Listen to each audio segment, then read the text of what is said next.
안녕하세요. 이그스 칼럼에 오신 분들 환영합니다. 이번 영상은 차기 에이스 문동주 선수 22시즌을 이야기해 보려고 합니다. 부상 악재를 딛고 선발로서 가능성을 보여주기 시작한 문동주 선수, 차근차근 자신이 필요한 것을 익히고 활용하면서 처음이라는 단어를 써 내려간 문동주 선수이기도 합니다. 일신우일신 날로 새로워지기를 바랍니다. 영상 시작하죠. 대전의 왕자 문동주 선수입니다. 많은 기대와 주목 속에서 시작을 한 22시즌입니다. 부상으로 인해 흐름이 끊기고 많은 경기를 소화하지 못하면서 아쉬움이 있지만 빠르게 선발에 안착하고 좋은 퍼포먼스를 보여준 문동주 선수이기도 합니다. 한 달이 지나면서 달라지는 문동주 선수인데요. 구종돌이 추가가 되면서 빌드업을 하는 문동주 선수, 결국 시즌 첫 선발승을 따내면서 시즌을 마무리하는 것은 정말 좋았다고 할 수 있습니다. 표면적인 성적은 좋은 건 아닙니다. 고등학교 때 투수 전향을 해서 그런지 9위는 조금 더 향상시킬 필요성은 있습니다. 여러 변화구를 섞어내면서 다양한 카드를 만들어내고 있다라는 부분은 분명 선수 생활에 도움이 될 거라고 생각을 합니다. 이번 시즌은 준비 시즌이라고 생각하고 본격적으로 23시즌이 중요합니다. 날로 새로워지기를 바랍니다. 문동주 선수는 스프링 캠프 말미 부상이 있으면서 개막전 합류가 불발되었습니다.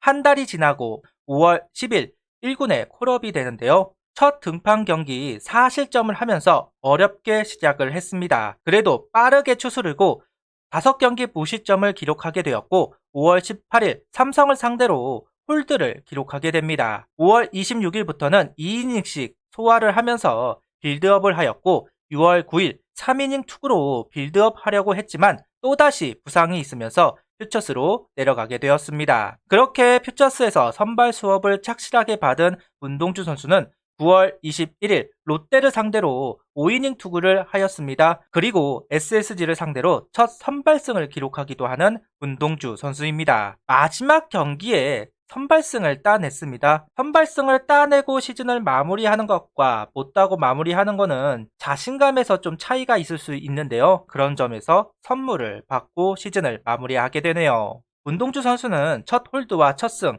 처음 등판한 경기가 기억에 남는다. 처음이라는 단어가 주는 의미가 큰 것 같다. 올해 신의왕을 생각하지는 않았다. 하지만 주변에서 이야기하면 알게 모르게 의식을 해 다치고 오버하는 모습이 있었다. 안 다치고 시즌을 완주하는데 신경을 쓰면 자연스럽게 결과는 따라올 것이다 이야기를 하고 있는 문동주 선수입니다. 제가 항상 이야기하는 것이 선수에게 가장 중요한 동목은 안 다치는 것이다 이야기를 합니다. 다치면 아무 소용이 없습니다. 성적을 내기 위해서는 기술도 필요하고 체력도 필요하겠지만 안 다치는 게 무엇보다 중요합니다. 부상 없이 시즌을 소화하는 능력이 있어야만 구단에서도 계획을 하고 선수에게 기회를 부여할 수 있을 겁니다. 문동주 선수가 이번 시즌 2번의 부상에서 그 부분을 느낀 것 같습니다. 문동주 선수가 많은 이닝을 소화하지는 못했지만 많은 팀들을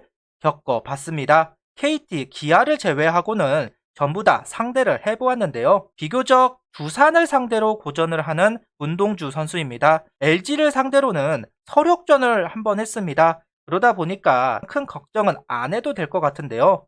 그런데 두산을 상대로는 2번 다 대량 실점을 하면서 어려운 경기를 하는 문동주 선수입니다. 두산 선수들이 직구에 워낙 강한 선수들이 많은데요. 그러다 보니 좀 고전을 한 것이 아닐까 하는 생각을 가져보고 있습니다. 에이스가 되려면 팀을 가려서는 안 됩니다. 극복을 해야 하는 부분이기는 하죠. 어려운 일이나 해야 합니다. 어린 선수이니까요. 날로 성장을 하면서 극복할 수 있으리라 생각합니다. 그리고 극복해야 하는 점 또 있습니다. 우타자, 좌타자 성적이 많이 차이 나고 있는 문동주 선수입니다. 우타자는 1할 오픈 1위로 극강의 모습을 보여주고 있지만 좌타자 상대로는 3할 4푼 3리 제구가 흔들리는 경향이 보입니다. 커브가 좋은 문동주 선수입니다. 여기에 슬라이더가 추가가 되면서 우타자 상대로는 무기가 있지만 좌타자 상대로는 좀 애매함이 있는 것은 사실인데요. 그래서 체인지업을 던지려고 하는 문동주 선수이고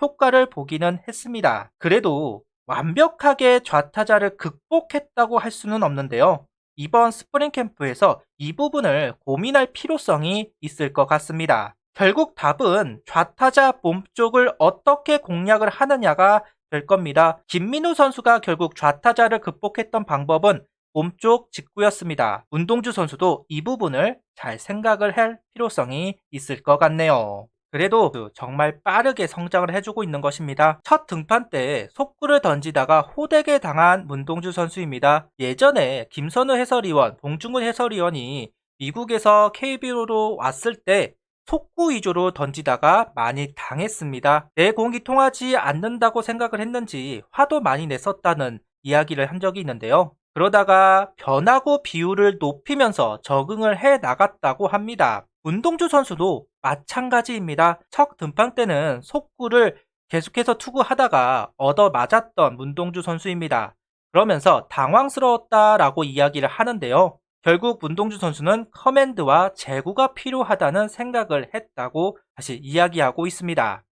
그리고 변화구를 던지면서 공략법도 바꾸었다고 하는데요. 커브를 많이 활용하면서 나아진 피칭을 하는 문동주 선수입니다. 여유가 생겼고 경기 감각도 좀 더 생겼다는 이야기도 덧붙이고 있습니다. 이 당시 슬라이더도 배우고 정우람 선수에게 체인지업도 배우게 됩니다. 특히 슬라이더는 문동주 선수에게 자신감을 가져다 주었는데요. 그러면서 이닝을 끌고 나갈 수 있는 힘이 생긴 문동주 선수이기도 했습니다. 이때를 회상하면서 문동주 선수는 프로에 와서 던진 변화구들은 새로 배운 것이다. 당당하게 던졌다. 이제 막 던지기 시작한 구종인데 안타 좀 맞으면 어때? 라는 마음이었다. 개인적으로 이 부분이 놀라웠습니다. 윤성민 선수, 류현진 선수 구종 습득이 빠른 선수들 이야기를 들어보면 시합 중에 써봐야만 구종을 익힐 수 있다라고 이야기를 합니다. 그래야 타자들의 반응을 알 수가 있다라고 이야기를 하는데요. 그런 면에서 멘탈이 남다른 문동주 선수입니다. 이제 30이닝 던진 루키밖에 안 되는 선수입니다. 그런데 그 30이닝에서 내가 무엇을 해야 하고 보완해야 하는지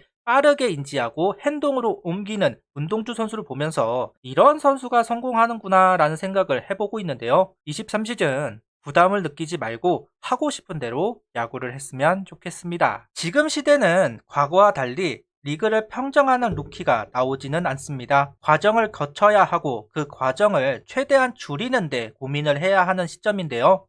문동주 선수는 이미 23시즌 선발 플랜에 포함이 되어 있는 만큼 빨리 나아가고 있다 할 수도 있을 겁니다. 여전히 배울 것은 많고 익혀야 할 것도 많습니다. 하지만 기본 틀이 만들어졌기 때문에 기대를 해봐도 좋을 것 같습니다. 언제나 응원하겠습니다. 구독, 좋아요, 알림 설정 부탁드리며 영상을 봐주셔서 감사합니다.